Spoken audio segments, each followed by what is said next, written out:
भारत त्योहारों की भूमि है और यहाँ हर पर्व केवल एक तिथि नहीं बल्कि संस्कृति, लोक विश्वास और सामूहिक आनंद का उत्सव होता है।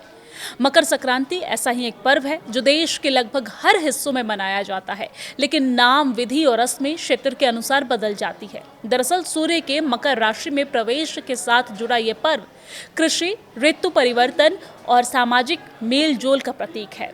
आइए जानते हैं कि अलग अलग राज्यों में मकर संक्रांति को किन नामों से जाना जाता है और वहां पर कैसे मनाया जाता है, कौन से विशिष्ट वहां की परंपराएं जुड़ी है। हिंदू पंचांग के अनुसार मकर संक्रांति वो दिन है जब सूर्य देव धनु राशि से निकलकर मकर राशि में प्रवेश करते हैं। ये आमतौर पर 14 या 15 जनवरी को पड़ता है। ये पर्व इसलिए भी विशेष है क्योंकि ये उत्तरायण की शुरुआत का संकेत देता है, जब दिन बड़े और रातें छोटे होने लगती है। कृषि प्रधान समाज में ये समय नई फसल के आगमन, कृतज्ञता और उत्सव का होता है। इस मौके पर तीर्थ स्थलों पर श्रद्धालु उमड़ते हैं। प्रयागराज में तो इस समय लाखों लोग एक महीने का कल्पवास करते हैं। हालांकि इस कल्पवास में मकर संक्रांति भी एक त्योहार है। ये उत्सव पौष पूर्णिमा से शुरू होकर महाशिवरात्रि पर समाप्त होता है और इस साल प्रयागराज में ये पर्व 3 जनवरी से शुरू हुआ है। 14 जनवरी को मकर संक्रांति का स्नान है, 18 जनवरी को मौनी अमावस्या है और 23 जनवरी को वसंत पंचमी है। 1 फरवरी को माघी पूर्णिमा तथा 15 फरवरी को महाशिवरात्रि के दिन ये समापन होगा। अगर उत्तर प्रदेश और बिहार की बात करें तो उत्तर प्रदेश और बिहार में मकर संक्रांति को आमतौर पर खिचड़ी कहा जाता है। इस दिन चावल और दाल से बनी खिचड़ी का भोग लगाया जाता है और गरीबों को दान भी दिया जाता है। गंगा, सरयू और अन्य नदियों में स्नान करना पुण्यकारी माना जाता है।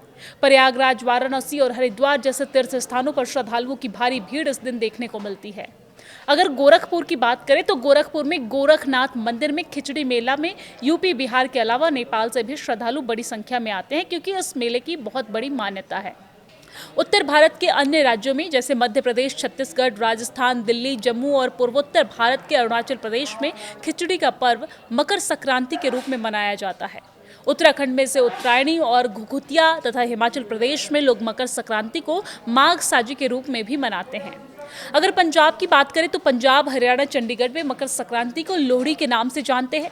मकर संक्रांति से ठीक एक दिन पहले लोहड़ी मनाई जाती है, यानी कि 13 जनवरी को लोहड़ी मनाई जाती है और ये अग्नि और फसल का पर्व है। लोग अलाव जलाते हैं और इसमें तिल, मूंगफली और रेवड़ी अर्पित करते हैं। ढोल लगाने की थापे, भांगड़ा, गिद्दा करते हैं। नवविवाहित जोड़ों और नवजात शिशुओं के लिए लोहड़ी का खास महत्व होता है। गुजरात में मकर संक्रांति को उत्तरायण कहा जाता है। ये राज्य देश विदेश में अपने पतंग महोत्सव के लिए प्रसिद्ध है। छतों पर रंग बिरंगी पतंगे उड़ाई जाती है और पूरा आसमान मानो उत्सव में डूब जाता है। तिल, गुड़ और मूंगफली से बने व्यंजन जैसे उघियू और चिक्की घर घर बनाए जाते हैं। गुजरात के दौरे पर पहुंचे प्रधानमंत्री नरेंद्र मोदी ने सोमवार को पतंगबाजी भी की, जिसकी तस्वीरें भी आपने देखी। साथ ही साथ आपको बता दें कि महाराष्ट्र की अगर हम बात करें तो महाराष्ट्र में इसे मकर संक्रांत कहा जाता है, लेकिन यहाँ की खास पहचान है। इस दिन लोग तिल गुड़ की मिठाई एक दूसरे को भेजकर और मधुर संबंधों का संदेश देते हैं, मुंह मीठा करवाते हैं। हालांकि महिलाएं हल्दी कुमकुम का आयोजन करती है और नए कपड़े पहनती है। अगर तमिलनाडु की बात की जाए तो तमिलनाडु में मकर संक्रांति 4 दिनों तक चलने वाला पर्व है, जिसे पोंगल कहा जाता है। हर दिन का अपना महत्व एवं नाम है। आपको जानकारी दे दें कि पहले दिन को भोगी पोंगल कहा जाता है। ये पुराने सामान को त्यागने का दिन होता है। दूसरे दिन सूर्य पोंगल है। इस दिन सूर्य देव की पूजा और मीठे पोंगल का भोग लगाते हैं और इसकी परंपरा है वहाँ पर। वही अगर तीसरे दिन की बात करें तो तीसरे दिन मट्टू पोंगल है। इस दिन पशुओं और विशेष तौर पर बैलों की पूजा की जाती है और अंतिम दिन कानूम पोंगल कहा जाता है इस दिन को, और ये पारिवारिक और सामाजिक मेल मिलाप के लिए माना जाता है। कर्नाटक में लोग एलू बेल्ला कहते हैं, यानी कि तिल, गुड़, नारियल, मूंगफली का मिश्रण बांटते हैं। आपको बता दें कि गन्ना और केले का विशेष महत्व है। यहाँ भी सूर्य और फसल के प्रति कृतज्ञता प्रकट की जाती है। आंध्र प्रदेश की तरफ अगर नजर डालें तो आंध्र प्रदेश और तेलंगाना में इसे संक्रांति कहा जाता है और यहाँ भी 4 दिन तक इस त्योहार को मनाई जाती है। भोगी, संक्रांति, कनुमा और मुक्कुनुमा के नाम से यहाँ पर जाना जाता है। रंगोली, बैलों की सजावट, लोक नृत्य और पारंपरिक खेल इस पर्व की पहचान है। यहाँ और तमिलनाडु की विविधता में काफी समानताएं हैं। केरल में मकर संक्रांति मकर विल्लुकु के नाम से भी मनाई जाती है और इस दिन प्रसिद्ध सबरीमाला अयप्पा मंदिर में एक विशेष आयोजन होता है।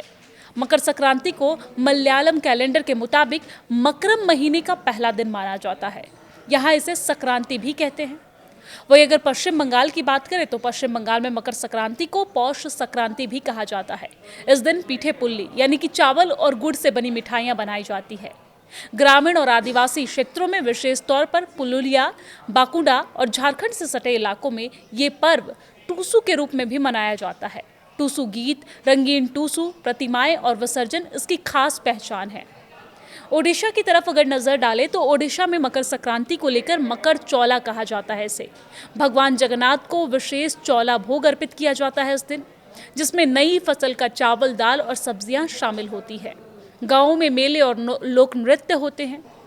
असम, मेघालय, मिजोरम में मकर संक्रांति को माघ बिहू या फिर भोगाली बिहू कहा जाता है। ये फसल की कटाई के बाद उत्सव मनाया जाता है। लोग मेजी यानी कि अलाव, आग जलाते हैं, सामूहिक भोज करते हैं और पारंपरिक खेलों का आयोजन भी किया जाता है और आग की चारों तरफ लोग खेल खेलते हैं, नृत्य भी करते हैं। तो ये रहा अलग अलग राज्यों की अलग अलग परंपराएं और विशेषताएं, जहां पर मकर संक्रांति को अलग अलग अंदाज में अलग अलग तरीके से मनाई जाती है। वैसे मकर संक्रांति केवल धार्मिक पर्व नहीं है, बल्कि ये कृषक जीवन, सामुदायिक एकता और प्रकृति के प्रति सम्मान का उत्सव है। तिल गुड़ का सेवन स्वास्थ्य से जुड़ा है, पतंगबाजी सामूहिक आनंद का प्रतीक है और दान पुण्य सामाजिक संतुलन को दर्शाता है। तो इस तरह मकर संक्रांति को कहीं खिचड़ी, कहीं लोहड़ी, कहीं उत्तरायण, कहीं पोंगल, कहीं माघ बिहू, मकर चौला और टूसू नाम से जाना जाता है, पहचाना जाता है। लेकिन भाव एक ही है, सूर्य, फसल और जीवन के प्रति कृतज्ञता। मकर संक्रांति भारत के उस सांस्कृतिक एकता का उदाहरण है जहां विविधता होते हुए भी मूल भावना समान रहती है। यही कारण है कि ये पर्व सदियों से लोगों को जोड़ता आ रहा है और आने वाली पीढ़ियों को अपनी जड़ों से जोड़ने का कार्य करता रहेगा। अब ये त्यौहार अपने इन्हीं नामों, संस्कृतियों के साथ साथ प्रवासी भारतीयों के बीच में भी लोकप्रिय हो गया है। आपके यहाँ किस तरीके से मनाते हैं मकर संक्रांति, कमेंट करके जरूर बताएं।